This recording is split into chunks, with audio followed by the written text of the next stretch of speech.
Para nelayan sedang mencari ikan di tengah laut untuk memenuhi kebutuhan sehari-hari. Tiba-tiba mereka melihat beberapa peti tenggelam di dasar laut. Mungkin peti-peti itu terjatuh dari kapal. Saat mereka mencoba mengangkat peti-peti itu, salah satu peti tidak sengaja terjatuh dan pecah. Ternyata isinya adalah batangan emas. Sang kapten yang penasaran segera membuka peti-peti yang lain juga, dan ternyata peti-peti itu isinya penuh dengan emas. Para nelayan itu berulang kali menyelam untuk mengumpulkan lebih banyak emas. Namun dari kejauhan, mereka melihat kapal penjaga pantai menuju ke arah mereka. Sang kapten segera memerintahkan mereka buang semua peti emas kembali ke dalam air. Lalu ia mengemudikan kapalnya dengan kecepatan penuh. Tiba-tiba rantai jangkar tersangkut pada bebatuan di bawah laut. Seorang anak laki-laki dengan sigap berusaha melepaskan tali yang tersangkut. Tetapi tali itu terputus dan menghantam kepalanya dengan keras. Ia pun pingsan dan terjatuh ke dalam air. Sang kapten tanpa ragu, ia langsung menyelam untuk menyelamatkannya. Namun pada saat itu, kapal penjaga pantai sudah tiba dan mengepung mereka. Semua nelayan duduk ketakutan di dek kapal. Seorang pria yang mengaku sebagai penjaga pantai mendekat dan mengancam mereka dengan senjata. Dia memaksa para nelayan untuk menyelam satu persatu dan mengambil kembali emas itu.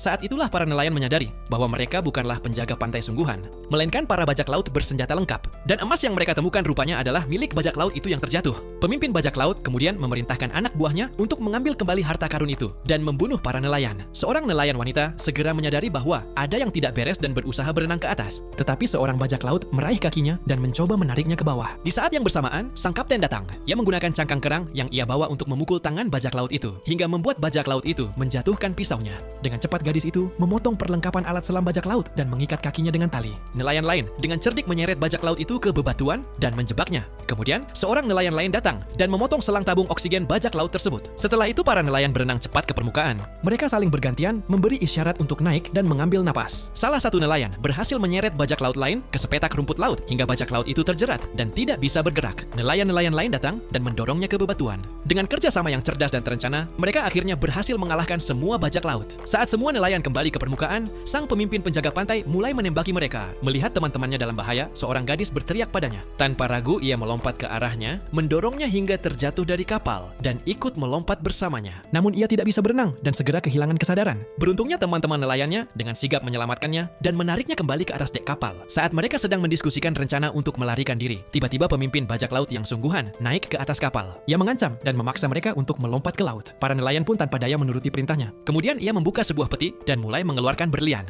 Dia ingin mengambil semua harta karun ini untuk dirinya sendiri. Di dalam air, para nelayan dengan cerdik menjepit jangkar ke bebatuan. Mereka semua muncul ke permukaan secara bersamaan. Saat pemimpin bajak laut itu menarik jangkar, tiba-tiba tali itu terputus. Ia pun terjatuh ke laut. Di saat yang bersamaan, gadis yang sempat pingsan kini sudah sadar kembali. Sang kapten dengan cepat menyalakan mesin dan berlayar kembali pulang. Ketika mereka membuka peti-peti itu, mereka menemukan tidak hanya emas, tetapi juga berlian yang tak ternilai harganya. Setelah berjuang keras, mereka akhirnya selamat dan kembali ke rumah dengan membawa harta karun yang luar biasa.